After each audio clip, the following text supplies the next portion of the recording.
MSNBC has Tiffany Cross, and I guess they call her that because she's very angry. And she's an African-American woman, and she's very angry with Tim Scott, who is an African-American man, but he also happens to be a Republican.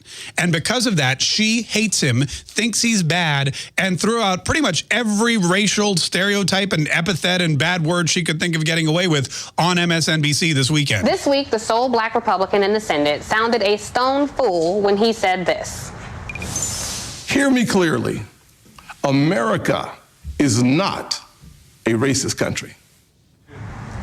Okay, let's be clear. Tim Scott does not represent any constituency other than the small number of sleepy, slow-witted sufferers of Stockholm Syndrome who get elevated to prominence for repeating a false narrative about this country that makes conservative white people feel comfortable. She's basically calling him every bad name he said he's been called, only she's doing it in a nicer way, saying that he's only there to appease white people in his role as senator from South Carolina, which, I'll be honest with you, seems to me that if you win an election as a Republican senator in South Carolina, it's not because you're trying to appease white people, but because you've been able to draw a bridge or build a bridge between African Americans and Caucasians in your state. But then what do I know? I'm just an idiot talk show host. Then she made this comment about Tim Scott and what would happen to him had he ever been a slave. There were so many contradictions in the senator's speech that it was clear not even Scott believed the words he was speaking.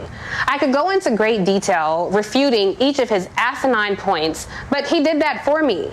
And moreover, a lesson I've learned, don't argue with people Harriet Tubman would have left behind. Don't argue with people Harriet Tubman would have left behind, meaning if Tim Scott were enslaved in the Old South, Harriet Tubman would not have given him a ride on the Underground Railroad. I don't understand why the Democrat Party and why MSNBC is trying to divide African Americans against each other, especially since the only crime that Tim Scott committed in her eyes is saying this country's not a racist country, which it's not. And she could pinpoint all the other lies, but she's not going to do it. She's just going to call him more names. So thirsty for white approval, this dude actually stood on the national stage to defend the voter suppression law in Georgia, even though, as of last month, 361 bills were being introduced in 47 states to keep people who look like him out of the ballot box.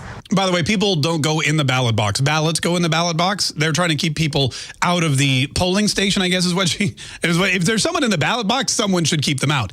But the fact of the matter is that's not what the Georgia law or any of these other laws say. They're all actually widening the ability for people to vote early, to vote by mail, all these kinds of things. But again, Tiffany Cross doesn't know that because she works for MSNBC and probably gets her news from there as well. Then she came out with the soundbite, which just like Jim Acosta put her on the map, got people talking about her. And when you work for one of these fake news cable news stations, that's all that matters. But please, Senator, say more about how unracist the country is while you trot out that tired line about going from cotton to Congress to clown. Cotton to Congress to clown.